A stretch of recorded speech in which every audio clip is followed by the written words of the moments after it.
আপনার জীবনে কি এমন মুহূর্ত এসেছে যখন আপনি কোনো কিছু পেতে কঠোর চেষ্টা করেছেন, কিন্তু বারবার ব্যর্থ হয়েছেন? আজকের গল্প এমনই একটি অভিজ্ঞতার শিক্ষা, যা আপনাকে শেখাবে ধৈর্য ও পরিশ্রমের গুরুত্ব। এই গল্পের শেষে আপনি পাবেন এমন একটি গুরুত্বপূর্ণ শিক্ষা যা আপনার জীবনকে আরও ইতিবাচক করতে পারে। একবার একটি ক্ষুধার্ত শিয়াল বনে খাবারের সন্ধানে বের হল। অনেকক্ষণ খুঁজেও কিছু না পেয়ে সে ক্লান্ত হয়ে পড়ল। ক্ষুধা তাকে আরও অধীর করে তুলেছিল। হঠাৎ করেই তার চোখে পড়ল একজন কৃষকের বাগানের প্রাচীর। সেখানে ঝুলে আছে বড় বড় বেগুনি আঙ্গুরের একটি মুচি। আঙ্গুরগুলো এতটাই টসছে আর রসালো দেখাচ্ছিল যে শিয়ালের মুখে পানি এসে গেল। শিয়াল তখন স্থির করল, এটা আমারই চাই, আমি যেভাবেই হোক এই আঙ্গুরগুলো খাব। শিয়াল বারবার লাফিয়ে আঙ্গুর ধরার চেষ্টা করল। প্রথমবার সে ব্যর্থ হল। সে একটু দূরে সরে গিয়ে আবার দৌড়ে লাফ দিল, কিন্তু এবারও আঙ্গুরের নাগাল পেল না। তারপরে সে একটি পাথরের উপর উঠে লাফ দিল, তবুও ব্যর্থ। শিয়াল বারবার চেষ্টা করেও আঙ্গুর ছুঁতে পারল না। ক্ষুধায় এবং ক্লান্তিতে সে আরও হতাশ হয়ে পড়ল।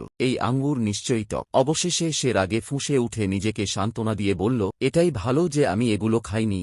এই কথা বলেই সে নিজের পথ ধরে চলে গেল। এই গল্প আমাদের শেখায় যে সহজেই কিছু না পেলে সেটা নিয়ে হতাশ না হয়ে নিজের চেষ্টা চালিয়ে যেতে হবে। যা নেই তা ঘৃণা করা বা তুচ্ছ করা কখনোই সঠিক সমাধান নয়। সফলতা ধৈর্য ও পরিশ্রমের মাধ্যমে অর্জিত হয়। আপনার জীবনে এমন কোনো পরিস্থিতি এসেছে যেখানে আপনি হাল ছেড়ে দিয়েছেন? মনে রাখবেন, টক আঙ্গুরের মতো দৃষ্টিভঙ্গি আমাদের এগিয়ে যাওয়া থেকে বিরত রাখে। তাই প্রতিকূলতাকে জয় করতে পরিশ্রম করে যান, কারণ সফলতা তাদেরই সঙ্গী হয় যারা ধৈর্য ও সাহস নিয়ে চেষ্টা চালিয়ে যায়। আপনার গল্পের মতামত জানাতে ভুলবেন না এবং এমন শিক্ষণীয় গল্পের জন্য আমাদের চ্যানেলটি সাবস্ক্রাইব করুন।